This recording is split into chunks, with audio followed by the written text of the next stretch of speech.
Al-Khidmat foundation Pakistan, کوئی تعبیر ادھوری نہ رہے۔ مرحبا مرحبا مرحبا مرحبا مرحبا مرحبا مرحبا مرحبا۔ ویڈیو آگے دیکھنے سے پہلے چینل کو سبسکرائب کریں اور بیل آئیکن پر کلک کریں۔ اچھا، خواتین کی ذمہ داریاں رمضان میں بہت زیادہ بڑھ جاتی ہیں۔ ظاہر سی بات ہے، انہیں اپنے گھر کو بھی مینیج کرنا ہوتا ہے، اور گھر میں رہنے والے افراد جن کے مختلف اسکیجول ہوتا ہے اور مختلف پوزیشنز پر ہوتے ہیں، ان کو بھی لے کے چلنا ہوتا ہے۔ لیکن اصل چیز جو ہمیں یاد رکھنی ہے وہ یہ کہ رمضان میں اللہ تعالیٰ نے روزے اور قرآن کو ملا کر کے ہم پہ یہ ذمہ داری عائد کی کہ ہم ایسی شخصیت کی تعمیر کریں، ایسی شخصیت کو پروان چڑھائیں، اپنی بھی اور اپنے گھر والوں کی بھی، کہ جو پھر وہ اس بڑے فریضے کو سر انجام دے سکے جس کے لیے ہمیں اور آپ کو سب کو پیدا کیا گیا۔ اب اس میں آج کل کے ماحول میں بہت ساری چیزیں جو ہیں وہ رکاوٹیں بھی بن رہی ہیں، اور کچھ چیزیں ایسی ہیں کہ جن سے بڑی آسانی سے جان چھڑائی جا سکتی ہے، لیکن اسے ہم نے اپنی زندگی کے لیے لازم و ملزوم کر لیا ہے۔ سمجھنے کی بات یہ ہے کہ کسی بھی کام کو کرنے سے پہلے اس کے پیچھے ایک سالڈ قسم کی منصوبہ بندی ہونا ضروری ہے، اور رمضان کے ایک ایک لمحے سے فائدہ اٹھانے کے لیے ضروری ہے کہ ہماری بہنیں، خواتین اپنے رمضان کی سالڈ پلاننگ کریں، منصوبہ بندی کریں، جس میں ان کو اپنے لیے کچھ ایریاز طے کرنے ہوں گے، خود اپنی عبادتوں کے معیار کے حوالے سے، پھر جو گھر کے افراد ہیں ان کی تربیت کے حوالے سے، اور جو میں نے بالکل شروع میں بات کہی کہ گول یاد رکھنا ہے، آبجیکٹو یاد رکھنا ہے کہ ہمیں ایک ایسی شخصیت کی تعمیر کرنی ہے، ایسی شخصیت کو پروان چڑھانا ہے جو کہ آگے جا کے پھر اللہ کے دین پہ، اللہ کے نظام کو کھڑا کرنے کے لیے کام کر سکے۔ اس وقت پاکستان میں عمومی طور سے اسکول کھلے ہوئے ہیں، بچوں کے ایگزامز ہو رہے ہیں، یا نہیں بھی ہیں تو عید کے فوراً بعد ہیں۔ اس صورتحال میں بچوں سے روزہ رکھوانا،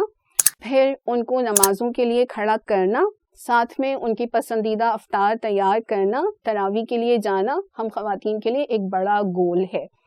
لیکن ہم نے دیکھا ہے کہ ہمارے بچے ہر اس کام کے لیے راضی ہو جاتے ہیں جس کا مقصد ان پہ واضح ہو جاتا ہے۔ تو پہلی بات تو یہ ہوئی کہ ہم رمضان کے مقصد کو اپنے اندر بھی ایک دفعہ پھر اس کی تازگی کا اہتمام کریں، ایک دفعہ پھر اس کو ریوائز کریں، اور اسی طرح سے اپنے بچوں کی بھی تربیت کا اہتمام کریں۔ یہ کسی بھی ذریعے سے ہو سکتا ہے، مختلف آن لائن کلاسز ہو رہی ہیں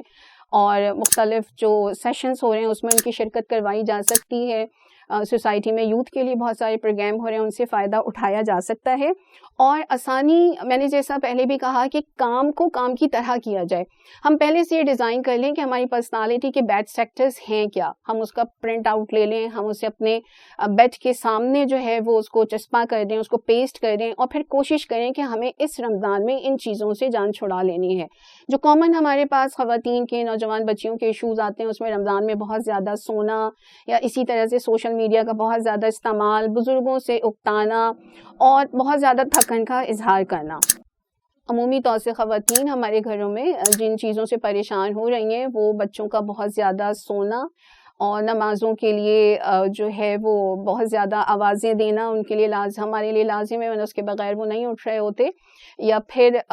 وقت کی پابندی کا خیال نہیں رکھ رہے ہوتے۔ یہ سارے مسائل جو ہیں وہ ہمارے سامنے ہیں، لیکن اس کے لیے ضرورت اسی بات کی ہے کہ رمضان سے پہلے ان کے ساتھ مل کر کے ایک منصوبہ بندی کی جائے، اور ان کو اپنے ساتھ شامل کیا جائے، ان کے ساتھ انوالو ہوا جائے، جو مقصد ہے رمضان کا اس کو ان کے اوپر واضح کیا جائے۔ اصل بات یہ ہوتی ہے کہ سب سے پہلے ہمیں خود رول ماڈل بن کے دکھانا ہوتا ہے۔ یہ یاد رکھیے گا کہ انسانی ذہن جو ہے نا وہ چیزوں کو ایسوسیٹ کرتا ہے، وہ چیزوں کو اپنے ساتھ منسلک کرتا ہے۔ اگر انہوں نے ہمارے ہی رویے میں اس بات کو محسوس کیا ہو کہ ہم روزے میں بہت زیادہ غصے کا مظاہرہ کر رہے ہوتے ہیں، ہم روزے میں خود جو ہے وہ بزرگوں سے اکتاہٹ کا مظاہرہ کر رہے ہوں، تو پھر یہ بڑا مشکل ہو جائے گا کہ ہم ایک ایسی شخصیت کو پروان چڑھا سکیں جس میں یہ ساری چیزیں نہ ہوں۔